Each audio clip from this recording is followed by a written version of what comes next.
Hey Spark, today we are closing out our community conversation series. I just want to be really honest with you real quick. I had not planned on closing out this series this way. I had a totally different message in mind for today. And then this week happened. And if I'm honest, I'm tired. I'm really tired this week, Spark. I'm tired of having to discuss these things with you. I mean, we've covered a lot of ground this month, and I wanted to close on a high note. This month, we've talked about being intentional with our time together. We've talked about having a mission bigger than ourselves. We've talked about knowing when to put the needs of the team above our own needs. And we've talked about discovering who we are and being that person unapologetically. I did not plan on closing out this series this way, but this week happened. And I'm tired, and I'm numb. But as tired as I am this week I have spent so many hours thinking about you. Thinking about how are you dealing with all this? What narratives are you creating about this world that we live in? I'm worried about how you are feeling and how you're processing all those feelings. I'm worried about your emotional stability, and I'm worried about if you are taking care of yourself. If I'm honest, we don't do well with talking about taking care of ourselves. I learned when we went to take care of yourself the first time I flew on an airplane. Unlike most of my friends, I was late to flying. First time I flew was 2005, and I remember it like it was yesterday. Now, Sarah will tell you I am the worst person in the world to go on a flight with. I am known to fall asleep as soon as I strap my safety belt on. Sarah has more than once eaten my snack and drank my drink because I am asleep the entire flight. But on that first flight in particular, I was extremely nervous. I had never flown before, and so I didn't know what to expect. And so I get in, strap my seatbelt in, and I begin to hear the flight attendants make their announcements. I begin to hear them talk about all the safety features of the plane, and then I hear them say these words that I never will forget. In the event of the loss of cabin pressure, oxygen masks will be released overhead. And they said, be sure to secure your mask before assisting others. Be sure to secure your mask before assisting others. Spark, being black in America is like being on a plane that has lost cabin pressure. You are flying along and all is great.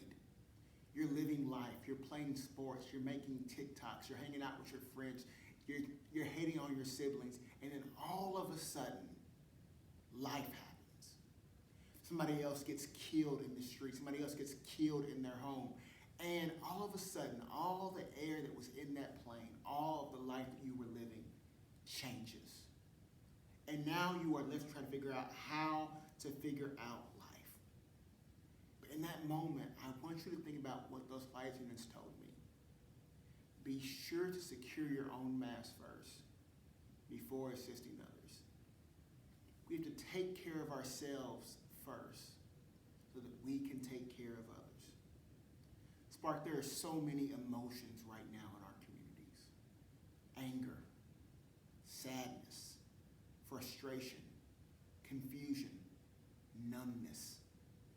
And if we're not careful, we will allow those raw emotions to get us caught up and follow down paths with people that we might not even agree with. We know that there is rioting in our streets. There are protesters. There are people who are sitting on social media talking about their own stories. There are people who are just saying, I'm done with it all. There are people who are ready to take action and go to war against white America. There are so many opinions right now and so much frustration, sadness, and anger that if we don't take care of ourselves in this moment, if we don't think about what we need in this moment, we will get caught up and go down a path and we will assist others before we take care of ourselves. Now, I learned what it meant to take care of yourself by talking and reading the Bible. If you look in Luke chapter 5, Jesus is at the height of his ministry. He is healing and teaching and preaching. His movement is growing. People who love him and hate him are both growing in numbers. And in those moments, what does he do? Luke 5:16 says that at the height of his ministry, it says that Jesus withdrew to deserted places to pray. At the height of his ministry, when he should be writing the next sermon, when he should be writing his next speech on how to recruit members, when he should be planning on how to deal with all of his haters, he withdrew to deserted places to pray.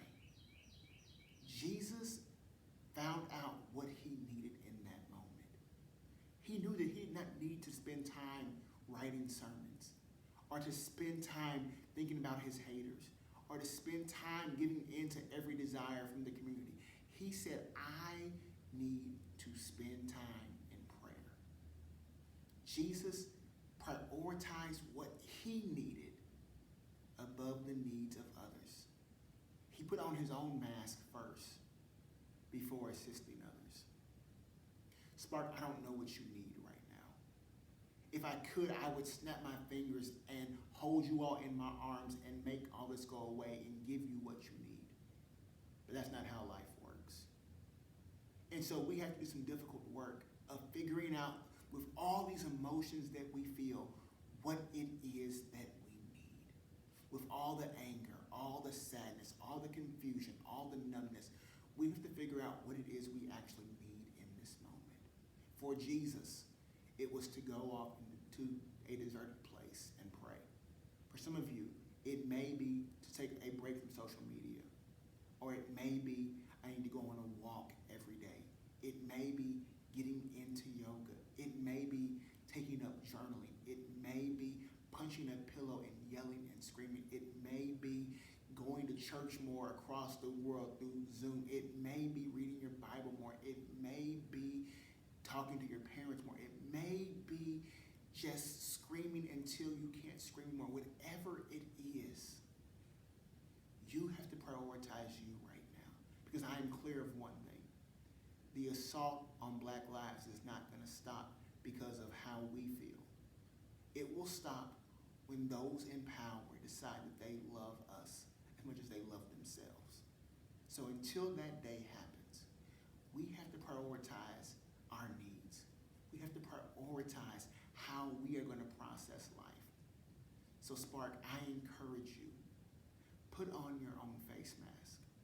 Because when you put on your own face mask, you have oxygen flowing in your lungs. When you put on your own face mask, you have what you need so that we can come together, so that we can be a community who can help others put on their face mask. Be blessed, Spark.